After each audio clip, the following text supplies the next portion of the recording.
Let's go into more detail and find out where we are with regards to the diplomatic efforts to bring about an end to the war in Gaza. Joining us now is the former Deputy Mayor of Jerusalem and Special Envoy for the Foreign Ministry in Israel, Fleur Hassan-Nahoum. Thank you very much indeed for taking the time to speak to us. We're also joined by the Palestinian Ambassador to Denmark, Manuel Hassassian. Thank you so much to you as well for joining us, Ambassador. Thank you. Hamas has a delegation in Doha right now. They're talking about the ceasefire and hostage release deal that's been talked about for several months. I'd like to find out what's new and where we are with regards to the talks right now. Ambassador, let me start with you. What's your understanding? Well, my understanding is basically that there has been a lot of procrastination by the Israeli side, especially Netanyahu, who is not willing basically to go ahead with this deal for the simple fact that he wants to perpetuate, this conflict further and further by creating new facts on the ground and by trying basically to reach an agreement after the US elections, where he assumes that maybe Trump will win the elections and that will be on his side. And by the procrastination process, he's trying to remain in power as much as he can. So we know from our, sources that almost 90% of the deal has been agreed upon by both parties, and that there are certain, things that are not still quite clear. The Americans are trying to put some efforts in trying, to mend the differences, let alone our Arab interlocutors that are striving basically to reach, a certain kind of a deal between the two parties, so as the pain and the suffering of the Palestinian people will stop. And we're pushing for this ceasefire because from a humanitarian perspective and from the detriments of this genocide on our innocent people, is something that is abhorrent and should be stopped, where the international community also is putting a lot of pressure on Israel to accept the deal, let alone, the relatives of the hostages are also putting pressures inside Israel by demonstrating every day, against Netanyahu.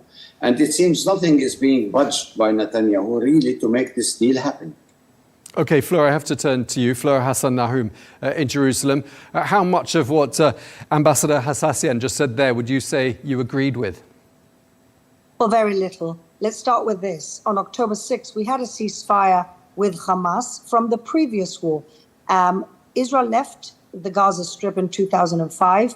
Along the way, when Hamas took over in a brutal coup, killed a lot of Ambassador Hassassian's friends from the Palestinian Authority, from Fatah, and have been a brutal dictatorship to their people instead of spending all of the aid that the world has given them, creating a terror base around 700 kilometers of terror tunnels around their country and very little opportunity for their people. So let's start with who's to blame for this whole thing to begin with.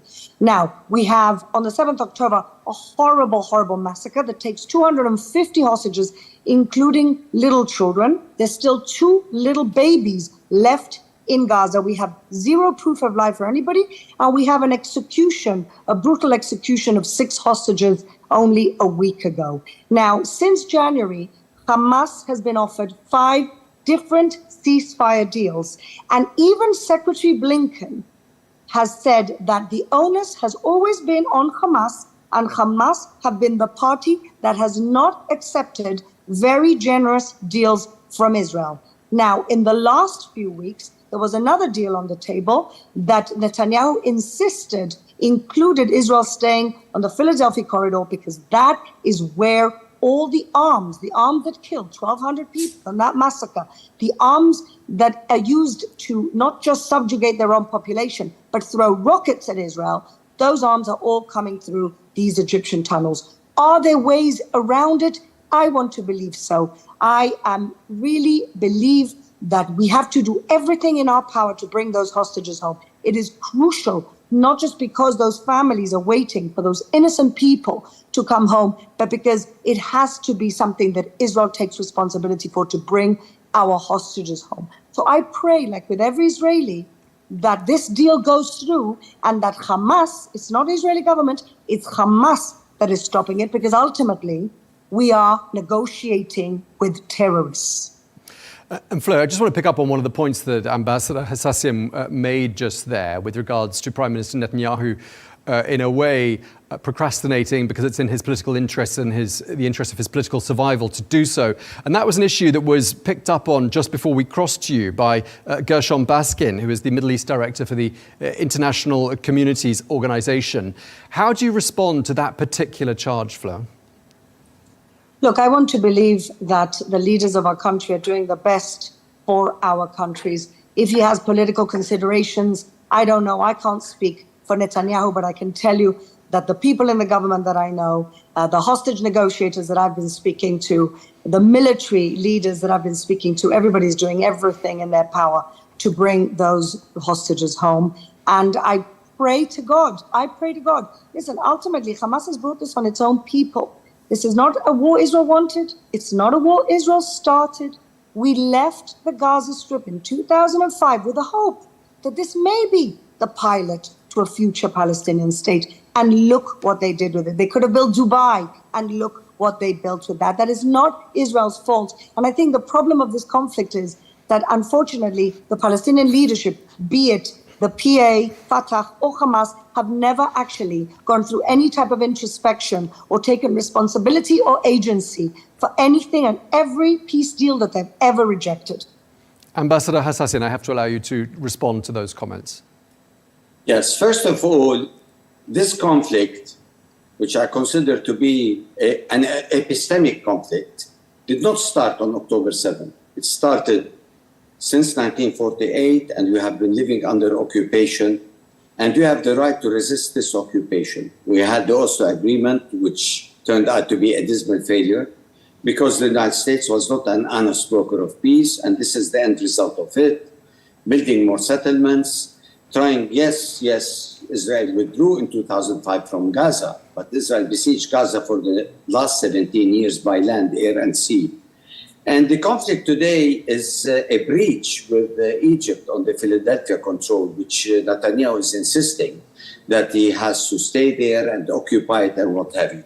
So I believe that what your guest is saying is looking at the glass as half empty and not as half full, for the simple fact that she is putting the onus on the Palestinian Authority that has been so far, dubbed as a traitor because of its collaborative on security matters with Israel. And now they are trying basically to attack, the West Bank through the settlers with the IDF, trying to protect them. The end result of this is that, Israel wants the geography and not the demography of the Palestinians. And you have seen many of the Palestinians have been incarcerated, killed, now more than 700 in the West Bank.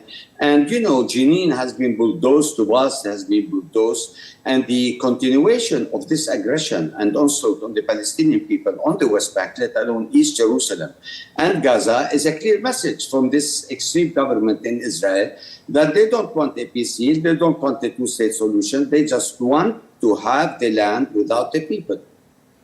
Fleur, what is your response to that? And I know from looking at your Twitter feed that perhaps you'll disagree with that comment that what happened on October the 7th was an event in isolation.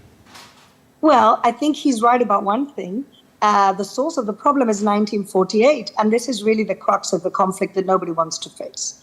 You see, the conflict exists not because there isn't a Palestinian state. The conflict exists because there's a Jewish state that the Palestinian leadership have never accepted. And this is why they've rejected 5 different offers for a two-state solution, because their interest has never been to build a state. You wouldn't even know what it would look like, that state. They can't even build state institutions because the focus has always been in destroying the state of Israel. So it doesn't matter what land compromises you give. In 1947, there was a two-state solution offered. They said no. In Oslo, there was a two-state solution offered. They said no. In 2001 again, with 3/4 of the old city, my city here in Jerusalem, offered to Arafat. He said no and started a bloody intifada. And then we left Gaza in 2005. And in 2009, Ehud Olmert also offered an even more generous deal. So the question is, why do they keep saying no? And so we can't really think anymore that this conflict is about land. This conflict is not about land. This conflict is about ideology. This conflict is about the fact that the Palestinian leadership, and they have henceforth brainwashed their people. They don't teach them in schools that one day we're going to have a peaceful two-state solutions. No, they teach children in schools that one day everybody's going to have the right of return from the river to the sea. It's in the poetry, it's in the songs, it's in the media. And so nothing, no territorial compromise will ever be good enough, because everything that they hope for is in fact the removal of the Jewish people from our ancestral homeland. And so whatever Ambassador Hassan says, yes, he's right about one thing. The core of this conflict is 48. The core of this conflict is the existence of Israel in whatever land borders you want to talk about. Okay, so if you both agree that this is a highly historic conflict, goes back decades to the 1940s, as you say, something else you might agree on, and I'd like to put this to you, Ambassador Hassan, is that the idea of a two-state solution, when you have a war raging in Gaza, a massive uptick in violence in the West Bank, is that a two-state solution is probably a more distant prospect than it's been at any time in living memory. That was the ideology and the strategy of Mr. Netanyahu, to kill the entire Oslo peace process, and he managed to kill it. Because if you go back to the two-state solution, when we agreed and signed at the White House loan back in 1994, we have agreed that, there will be a withdrawal of the Israelis, basically from the occupied territories of the West Bank, Gaza and East Jerusalem. And by 1999, we could have declared our independent state, living side by side democratically with Israel. What happened? With the Oslo Agreement, when Netanyahu came to power in 1996, he started, the building of settlements. The number of settlers quadrupled, the number of settlements tripled, and we started seeing facts on the ground changing. And by the end, we have witnessed a failure in Camp David on the issue of right of return and the issue of the sovereignty on Jerusalem. And the Second Intifada broke out and hell broke loose. Sharon withdrew unilaterally in 2005 from Gaza, besieged it by land, air, and force. And this is where we ended now. The Palestinians have agreed, after so many years, the PLO, to accept political accommodation as the only plausible solution to this conflict. And we have signed the Oslo Accords, with the Israeli side. It's so unfortunate that Prime Minister Rabin was assassinated. He was a true and genuine, to my belief, as representing Israel and believing in ultimately the two-state solution. But when Netanyahu came with the extreme right-wing governments, following, this is a prime minister who has been there for 13 years with the same ideology. He's not budging 1 inch. And what is left today of the West Bank to talk about the two-state solutions? It became a land with Swiss cheese, no geographic contiguity whatsoever, no contours of this West Bank that could be, ceded to Gaza along with East Jerusalem, to have an independent Palestinian state that could be, really a genuine state, with all borders, with Israel controlled and monitored by the international community. We haven't seen these things developing, except, all the time putting the onus on the Palestinians that they refuse everything that they are given to them. Look, what are the Israelis giving to us now? A war, 41,000 people have been killed, 100,000 have been injured. And, the statistics, I don't need to go into that rhetoric because the international community have been seeing it, and it is widely on television. Where is the intention of this government in also trying to weaken the Palestinian Authority, the only pragmatic, authority that is willing to sit and negotiate a two-state deal with the state of Israel? They are withholding our tax revenues. They are weakening, the Palestinian Authority. They are creating, incidents on the ground in the West Bank in order to instigate, our security forces to be engaged with Israel. And this is what they want. They are letting the settlers, with the gun-ho mentality to attack, our villages and and cities in the West Bank. After that, Netanyahu is willing also to escalate in northern part of Palestine with Hezbollah and what have you. And this is, he wants the Americans to be engaged in a regional war. And this is the end result. Okay. It's destruction, lack of security. This is what is going to be encountered by the people in the Middle East. It's not only the Palestinians. The saga will continue to expand this regional conflict into something that will be beyond control of the international community, unfortunately. Ambassador, you make lots of important points there. I'd like to pick up on this issue of the building of settlements and put that to Fleur. I mean, how do you reconcile the building of settlements with an eventual two-state solution? It does seem quite a difficult set of priorities to reconcile, doesn't it? Well, I want to respond because it seems like the ambassador is a bit confused about dates. Because when Oslo was offered, it was Ehud Barak who was the prime minister, and it was Yasser Arafat who, instead of either renegotiating, he wasn't happy with the terms. It was I didn't interrupt you, Ambassador, so please have the courtesy to wait for me. But it's wrong. It was Ehud Barak. In 2000. I will not be interrupted. If you'd like me to talk, then I'll talk. No, I don't want to interrupt you. Ehud Barak offered the Oslo agreement was signed with Rabin. Ehud Barak in 2000 offered everything that the Palestinian leadership said it wanted. That's something else.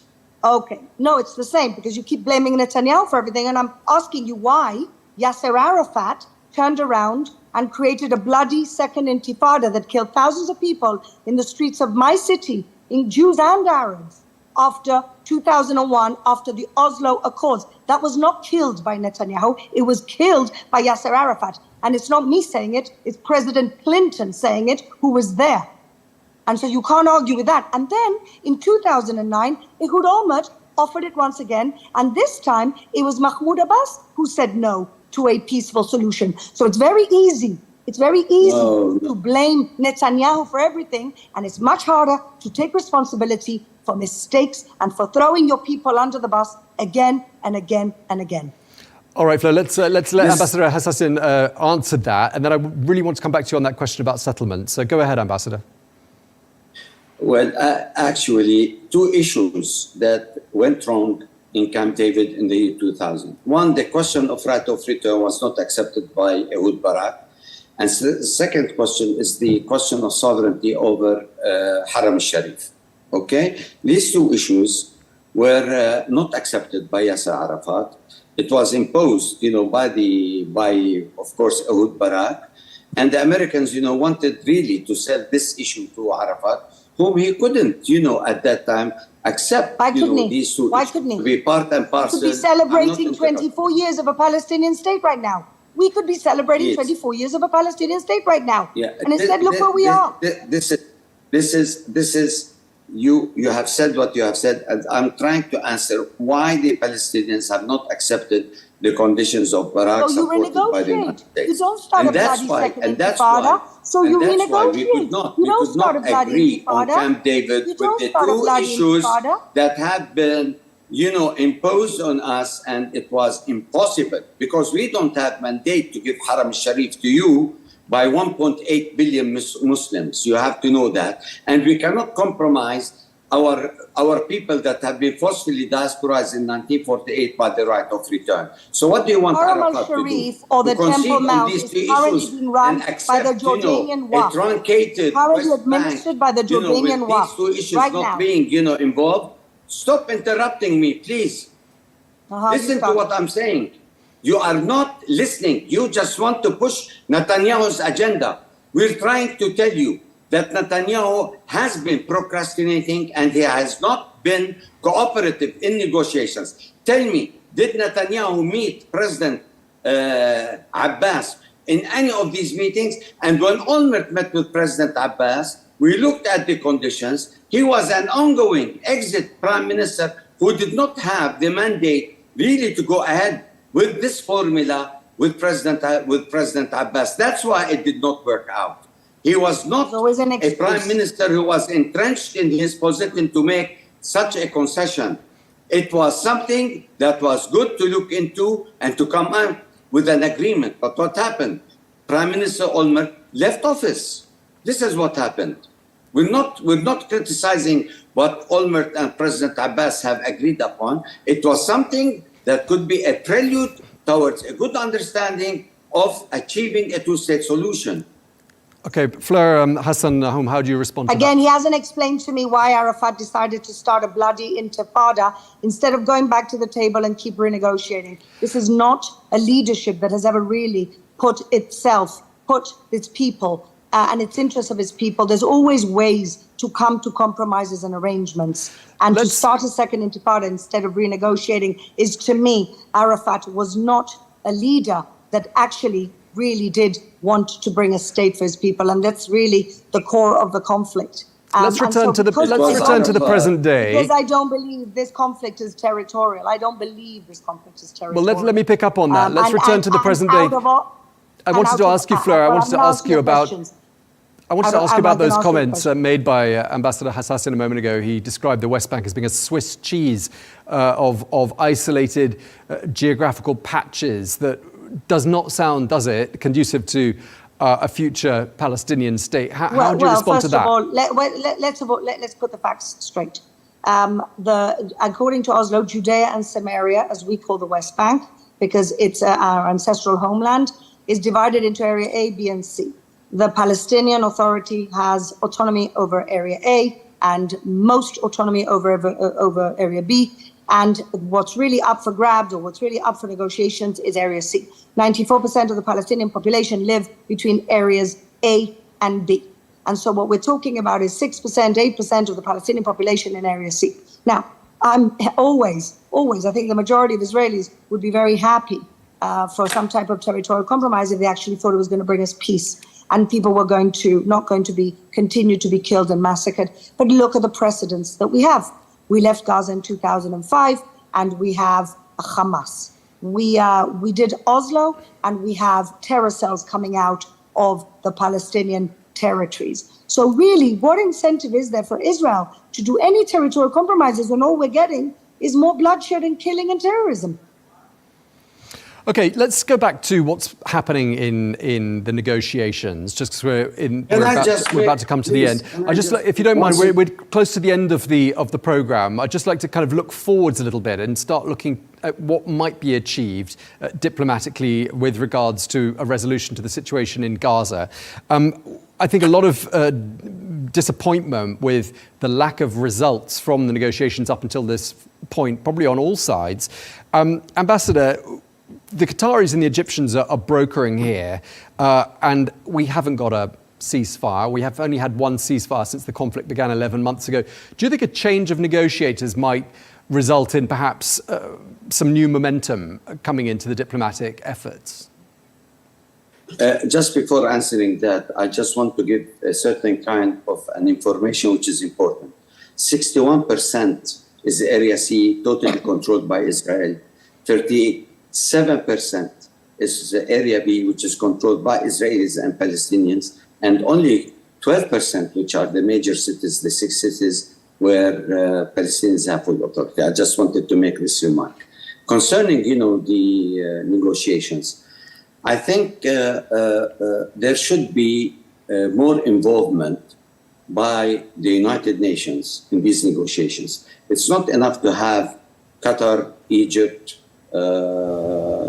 as mediators along with the United States. I think the United Nations should be an added factor to bring, the parties towards more achieving, a plausible solution.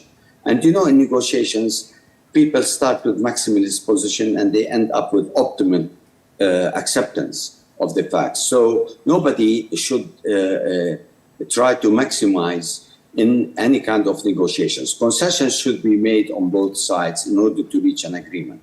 And in order to reach an agreement, we need, objective bystanders, to this issue, where, both parties that are negotiating should be controlled by the parameters that are put by the interlocutors to help in trying to bring the two parties to an agreement as soon as possible. Because, as you can see, hundreds of people are being killed and the incessant, genocide is continuing. So we don't want anybody to die anymore. It's enough. We need humanitarian assistance. We need to bring a halt to this war and try to see how we can negotiate the day after. This is what our wish is, basically. And we don't see it from the Israeli side. Sorry. Sure. I mean, all our sources that are telling us Netanyahu is not, he wants to flatten completely Gaza, the West Bank, and whatever. And then he might consider to get back to the negotiating, to get his hostages back.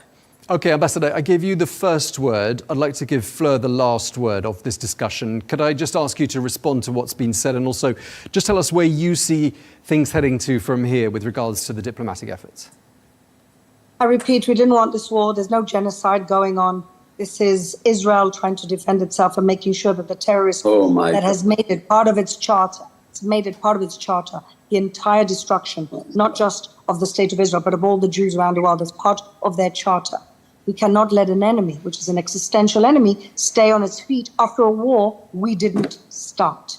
We want our hostages home. We want peace. We've always wanted peace. Israel wants to exist in peace. Yes, we've tried to have peace with the Palestinian leadership, and they haven't been brave enough to do one thing: just accept that Israel is here and it's not going away. The minute they accept in everything, in the education system, in the liturgy, in the media, in everything, the minute they accept that we're not going away, that is the beginning for a long-lasting peace. And we all pray for that in Israel. Okay. Former Deputy Mayor of Jerusalem and Special Envoy for Trade and Innovation, Fleur Hassan-Nahoum, you have had the last word. And thank you very much indeed to the Palestinian ambassador to Denmark, Manuel Hassassian. Thank you very much indeed for you.